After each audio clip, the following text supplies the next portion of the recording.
बेतिया राज की 15,213 एकड़ जमीन पर अब सरकार अपना कब्जा लेने जा रही है। आखिर वो लोग जो पहले से कब्जा जमाए हुए हैं और जो लोग उस पर घर बनाकर बसे हुए, आखिर वो कहाँ जाएंगे, सबसे बड़ा सवाल है। क्योंकि सरकार जो है इस पर सख्त हो चुकी है। दोनों सदनों में विधेयक जो है पास हो चुका है। नमस्कार, मैं विष्णु राव और आप देख रहे हैं आक्रोश आपका न्यूज। चैनल पर नया है तो चैनल को सब्सक्राइब जरूर करें और वीडियो को ज़्यादा से ज़्यादा लाइक और शेयर करें। बेतिया राज की 15,000 एकड़ से ज्यादा जमीन अब बिहार सरकार की होगी। बिहार विधानमंडल के दोनों सदन, बिहार विधानसभा और बिहार विधान परिषद से बेतिया राज की संपत्तियों को निहित करने वाला विधेयक 2024 जो है पास हो चुका है। अब कहीं ना कहीं जो अवैध कब्जा किए हुए हैं उनके लिए यह बड़ी खबर है, क्योंकि अब उन्हें जो है खाली करना पड़ेगा वह प्लॉट, वह जमीन या वह घर जिस पर वह कब्जा जमाकर बसे हुए हैं।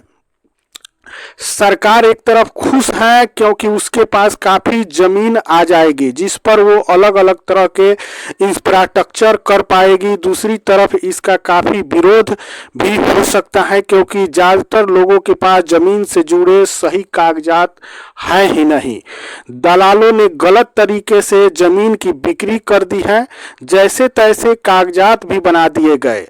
अब ऐसे में मामला फंस जाएगा। सामने विधानसभा का चुनाव भी है। जो लोग सालों से इन जमीनों पर घर बनाकर रह रहे हैं, सबसे बड़ा सवाल है कि आखिर वो लोग कहां जाएंगे।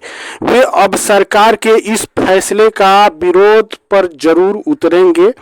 यह देखने वाली बात होगी कि क्या लोग जो है यह जमीन, बेतिया राज की जो जमीन है उसको सीधे तौर पे खाली कर देते हैं या कोर्ट जाते हैं या सरकार के फैसले के विरुद्ध में धरना प्रदर्शन करते हैं। आखिर क्या होगा बेतिया राज का। सरकार जो जमीन अभी जो है जो जबरन कब्जा हुआ है उससे मुक्त कराने जा रही है। बेतिया राज की बिहार में अगर देखें तो 15,213 एकड़ और उत्तर प्रदेश में अगर देखें तो 143 एकड़ जमीन है। इस जमीन के 80% यानी 80% भाग जो है बेतिया राज का वह अवैध कब्जे में है।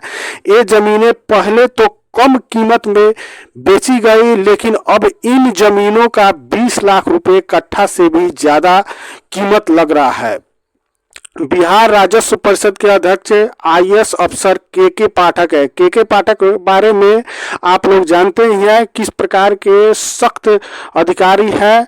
जानकारी है कि उन्होंने जिले के डीएम के साथ समीक्षा बैठक की है। जितने भी जिलों में बेतिया राज की जमीन है उन सभी जिला अधिकारियों से आईएएस के पाठक जो अभी राजस्व विभाग में है उन्होंने उनसे मीटिंग की है, उनसे बात की है और सभी जिलों में जो है स्पेशल अधिकारी बहाल किए जाएंगे। अब तक बेतिया में और एक बात और भी आपको बता दें कि जितने भी जमीन कब्जा किए हुए हैं या गलत तरीके से जो पेपर बनवाए हुए हैं उनके खिलाफ आईएएस के पाठक ने जिला अधिकारियों से कहा है कि उनके खिलाफ अतिक्रमण का केस कर दिया जाए। और अब तक बता दें बेतिया में 8,528 लोगों पर इस केस दर्ज भी हो चुका है। अतिक्रमण केस हो चुका है। अतिक्रमण से मुक्त कराने के लिए अब सवाल यह है कि नए विधेयक से कोर्ट में चल रहे मुकदमे खत्म हो जाएंगे। अगर कोर्ट में आप बेतिया राज का जमीन कब्जा किए हुए हैं या गलत तरीके से पेपर बनवाए हुए हैं तो अब जो है वह केस अपने आप खत्म हो जाएगा। सबसे पहले बात करते हैं बेतिया राज के अंतिम राजा हरेंद्र किशोर सिंह के निधन के बाद उनकी पत्नी जानकी कुंवर को बेतिया राज की संपत्ति और मामलों की देखरेख के लिए अक्षम घोषित किया गया था। पहले की सरकार ने 1 अप्रैल 1897 की अधिसूचना द्वारा बेतिया राज का प्रबंधन अपने हाथ में ले लिया। इसे कोर्ट ऑफ वार्ड्स एक्ट में डाला गया। नए विधेयक की जरूरत इसलिए पड़ी कि बेतिया राज की चल अचल संपत्ति बहुत ज्यादा है, काफी दूर में फैला हुआ है। बेतिया राज का जो जमीन है, घर है, वो काफी दूर दूर तक फैला हुआ है, यहाँ तक कि उत्तर प्रदेश तक फैला हुआ है और इसकी कीमत भी कई हजार करोड़ रुपए है। बिहार यूपी में कई संपत्तियां मुकदमेबाजी, अतिक्रमण, अनाधिकृत कब्जे में जकड़ी हुई है। जितना भी ज्यादा अगर बात करें बेतिया राज की जमीन को, तो अवैध कब्जे में जो है बेतिया राज की जमीन जो है पड़ी हुई है। नए अधिनियम के शुरू होने की तारीख से किसी भी कोर्ट में लंबित कोई भी कार्रवाई या मुकदमा खत्म हो जाएगा। अब यह जो अधिनियम लागू किया गया है 2024, इसके आने से जो भी मामले बेतिया राज के जमीन से संबंधित कोर्ट में चल रहे हैं वो अपने आप खत्म हो जाएंगे।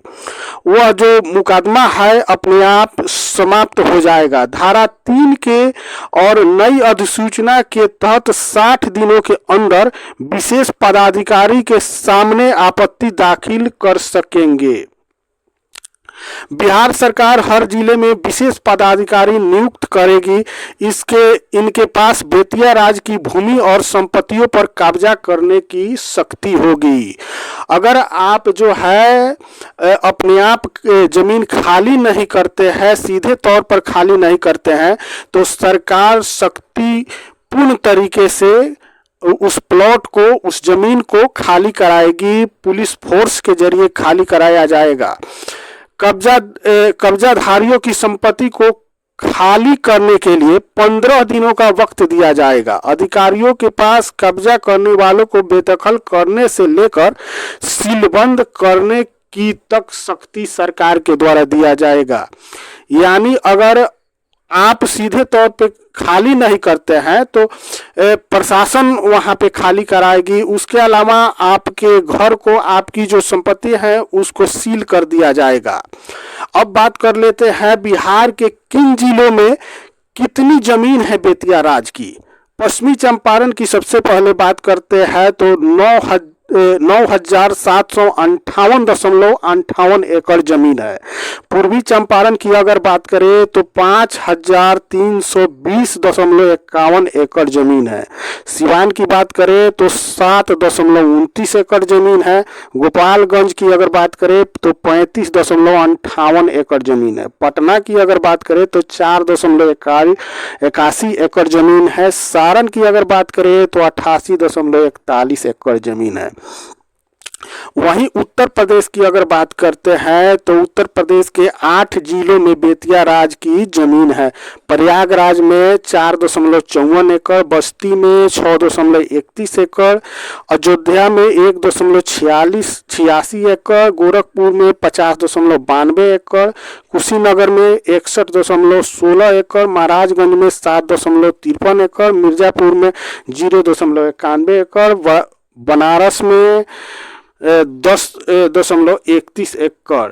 यानी बेतिया राज की जमीन जो है कई राज्यों में फैला हुआ है और ज्यादातर जमीनों पर जो है अवैध कब्जा लोग जमाए बैठे हैं। अब सरकार जो है दोनों सदनों से जो है विधेयक पास कर चुकी है। चूंकि आप कोर्ट में भी नहीं जा सकते हैं इसके खिलाफ, जो गरीब लोग हैं उनके लिए सरकार की तरफ से कहा गया है कि उनको, जिनके पास जमीन नहीं है बसने के लिए, उनको जो है जमीन दिया जाएगा बसने के लिए, सरकार की तरफ से यह कहा गया है। लेकिन जो सफेद पोश है या पूंजीपति है, जो जमीन माफिया है, वो जो जमीन पर कब्जा जमाए हुए हैं, जिनके पास काफी संपत्ति है फिर भी बेतिया राज के जमीन पर अवैध कब्जा जमाए हुए हैं, उनसे पूरी तरह से जमीन को खाली करा दिया जाएगा। अगर आप सीधे तौर पर नहीं खाली करते हैं तो प्रशासन वहां पे खाली कराएगी। तो कहीं ना कहीं बेतिया राज का जो जमीन कब्जा किए हुए है उनको अब बेतिया राज का जमीन खाली करना पड़ेगा, क्योंकि सरकार इस पर सख्त तेवर में नजर आ रही है। बाकी इस पर आपकी क्या राय है कमेंट करके जरूर बताइएगा और चैनल पे नया है तो चैनल को सब्सक्राइब जरूर कीजिएगा। जय हिंद, जय बिहार।